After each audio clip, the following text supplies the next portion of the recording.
नमस्कार। सभी को इंतजार था कैबिनेट मिनिस्टर्स के नाम का। शपथ ग्रहण हुई और पता चला कि शिवराज सिंह चौहान, जिन्हें मध्य प्रदेश के लोग मामा कहकर जानते हैं, उन्हें भी इस बार कैबिनेट में शामिल किया गया है।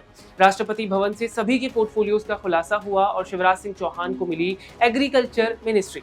इससे पहले मोदी 1.0 एंड 2.0 में इस मिनिस्ट्री में लो प्रोफाइल मिनिस्टर जैसे राधा मोहन सिंह, नरेंद्र सिंह तोमर और अर्जुन मुंडा थे। पर इस बार 17 साल मध्य प्रदेश के चीफ मिनिस्टर रहे शिवराज सिंह चौहान को ये मिनिस्ट्री दी गई है। इसके पीछे क्या रीजंस रहे हैं, let's find out. Shivraj Singh Chouhan उन चुनिंदा सीएम्स में से हैं जिनसे लोग पर्सनली कनेक्ट कर पाते हैं। शिवराज सिंह चौहान खुद एमपी की वुमेन्स को अपनी बहन कहते हैं और वहां का हर बच्चा उन्हें मामा कहता है। और एक टाइम पर तो उनके लिए कहा जा रहा था that he could be the next prime minister of India. बात करें मध्य प्रदेश के एग्रीकल्चरल इंफ्रास्ट्रक्चर की, तो मध्य प्रदेश का almost 50% area is agricultural land and MP को सोया प्रदेश भी कहा जाता है। सोया यानी सोयाबीन यानी गोल्डन बीन। मध्य प्रदेश देश का 45% ऑफ सोयाबीन प्रोडक्शन करता है। Not just that, Madhya Pradesh टमाटर, लहसुन, धनिया, मेथी का नंबर 1 प्रोड्यूसर है इन इंडिया एंड नंबर 2 पर आता है इन अनियन, मस्टर्ड एंड मेज यानी मक्के के प्रोडक्शन में। मध्य प्रदेश एग्रीकल्चरली इतना डेवलप हुआ कि पंजाब के साथ कंधे से कंधा मिलाकर चलता है। कैसे? देश का दूसरा सबसे बड़ा प्रोड्यूसर है एमपी गेहूं का आफ्टर उत्तर प्रदेश, और सबसे ज्यादा क्वालिटी गेहूं भी मध्य प्रदेश से ही आता है। गवर्नमेंट प्रोक्योरमेंट एजेंसीज के लिए पंजाब के बाद दूसरा सबसे बड़ा सप्लायर भी मध्य प्रदेश ही है। और क्रॉपिंग इंटेंसिटी यानी एक किसान अपने फील्ड में एक साल में कितनी क्रॉप लगा सकता है, उसे क्रॉपिंग इंटेंसिटी कहा जाता है। यानी क्रॉपिंग इंटेंसिटी अगर 1 है तो एक साल में सिर्फ एक ही क्रॉप लगाई जा सकती है। और एमपी के केस में ये है 1.9, ऑलमोस्ट इक्वल्स टू पंजाब।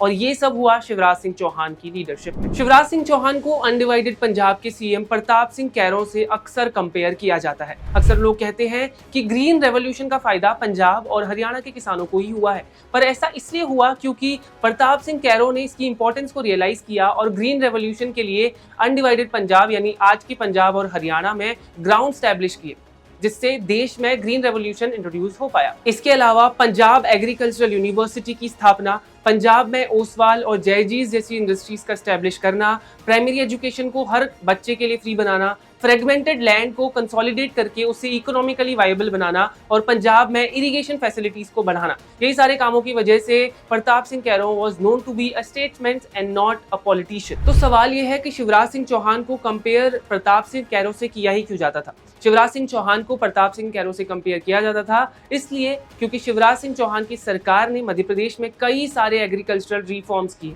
जैसे investment in irrigation for agriculture, setting up government procurement centers outside APMCs, establishing sub-mandis, warehouses closer to the villages। Shivraj सरकार ने मध्य प्रदेश में इरिगेशन कवरेज को 2 गुना कर दिया साल 2004 से साल 2021 के बीच में, फ्रॉम 40% टू 80%। यानी साल 2003 तक मध्य प्रदेश में इरिगेशन कवरेज 40% था, जो कि बढ़कर 80% हुआ इन ईयर 2021। शिवराज सरकार ने APMC मंडियों के बाहर भी गवर्नमेंट स्पॉन्सर्ड प्रोक्योरमेंट सेंटर खोले, जिससे किसानों को जहां अच्छा दाम मिले वहां वो अपना सामान बेच पाए। और अगर APMC या फिर सब मंडी में भी दाम अच्छा ना मिले तो उसके लिए भी सरकार ने वेयर हाउसेज ओपन किए गांव के पास, जिससे किसान अपनी फसल को स्टोर करके रख पाए और जब सही समय हो, जब उनको लगे कि उनका जो फसल है वो सही दाम पर मिल रहा है, तो वो बेच सके। शिवराज सरकार की इन्हीं रिफॉर्म्स और विजनरी स्टेप्स के चलते मध्य प्रदेश का एग्रीकल्चरल ग्रोथ 6.5% तक आया, जो कि देश के एवरेज 3.7% से ऑलमोस्ट डबल है। प्रधानमंत्री मोदी ने एम किया था कि वो इंडिया के एग्रीकल्चर सेक्टर को ट्रांसफॉर्म करेंगे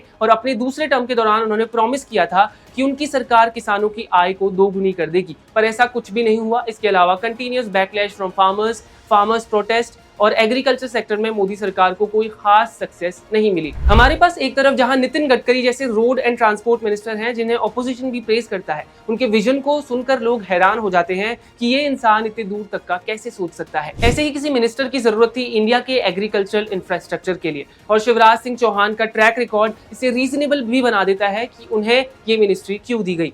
इंडिया के 46% लोग एग्रीकल्चर पर डिपेंडेंट हैं एंड जीडीपी में एग्रीकल्चर का शेयर सिर्फ 18% है। शिवराज सिंह चौहान के पास ये चैलेंज होगा कि इसे कैसे बढ़ाया जाए। इसके अलावा चैलेंजेस में climate change, less investment in research, irrigation and less interference of private sector in Indian agriculture. Indian agriculture में प्राइवेट सेक्टर का कम इंटरफेरेंस है क्योंकि सरकार का इस पर अभी तक पूरा कंट्रोल रहता है। सरकार जब चाहती है तब एक्सपोर्ट पर बैन लगाती है, और इसके अलावा भी एग्रीकल्चर सेक्टर में कई और सारे चैलेंजेस हैं, कई और सारी चीजें हैं। तो इन चैलेंजेस को ओवरकम करने में शिवराज सिंह चौहान का बड़ा रोल हो सकता है इफ डन केयरफुली। आपका इस पर क्या कहना है, हमें कमेंट करके जरूर बताएं। फिलहाल इस वीडियो में बस इतना ही। बने रहे क्लिक इंडिया के साथ। धन्यवाद।